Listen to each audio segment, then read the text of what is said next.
So as a coach, as you want to hit the ball further, I always want to make sure that you're not going to hurt yourself as we start to do this. Season 5 of the gray area is here, and we are all about speed.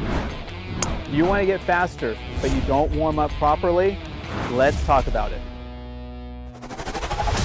Right now and today, what I want to do is I want to get into the idea, can you move your shoulders well?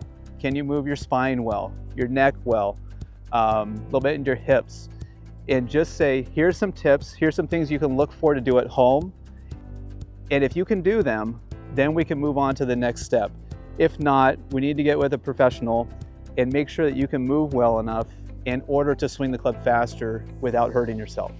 You can take a golf club. I'm gonna use the speed stick that I have just because there's no club on the end. And what I'm gonna do is I'm gonna sit on this bench. What I'm gonna do, I'm gonna try to just keep my hips here when I'm sitting down, put it right up across the top of my shoulders, and put another club down here between my feet with my feet at about shoulder width. So the club that's on the ground is at about a 45-degree angle from where I'm starting. Ideally, what I want to be able to do is turn my spine enough to get to that 45. And if I can do that, it means I have enough mobility to actually swing the club. Second, I'm going to take my arm, just standing up, kind of straight up and down. I'll put my arm up in an L. Again, trying to keep my spine in the same position. And I want my arm to rotate, keeping my elbows kind of stationary as possible. Rotate down where you can. And now here's the important one. I want to rotate it back up and see if I can get my forearm past my spine angle. If I can do that, I have enough mobility in my shoulder in order to swing the club in a pretty good way. I like to always check the left. Again, up in that L, let it come down. We're keeping this elbow in the same place, up, and can I go past spine angle? Next, kind of in the hips. This one's hard for a lot of people, so it's okay.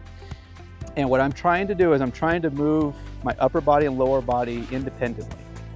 So when I bend over, I'm gonna try and keep my upper body still, shoulders not move. I recommend doing this in the mirror or with a camera, kind of like we're doing here. And then can I move my hips without moving my shoulders? Like this. Okay.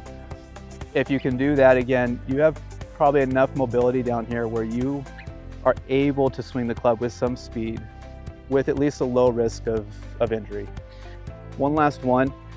I'm just going to stand in a normal, stand kind of straight up and down, feet about shoulder width.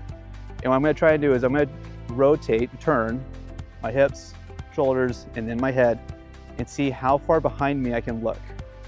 So I'm just going to turn my hips, the shoulders, and my head. And if you can get your head to look directly behind you, overall you have pretty good mobility. Going on your follow through, same idea. Those are some quick tips, right? Shoulder turn, neck turn, hip turn. Can I move my upper body, lower body independently? Those are some quick things that you can check on. And if you can do them, then we can move up to the next step. If not, again, let's go see a professional. Make sure we're working on that mobility so that you can do the things we're going to say in the next episodes safely.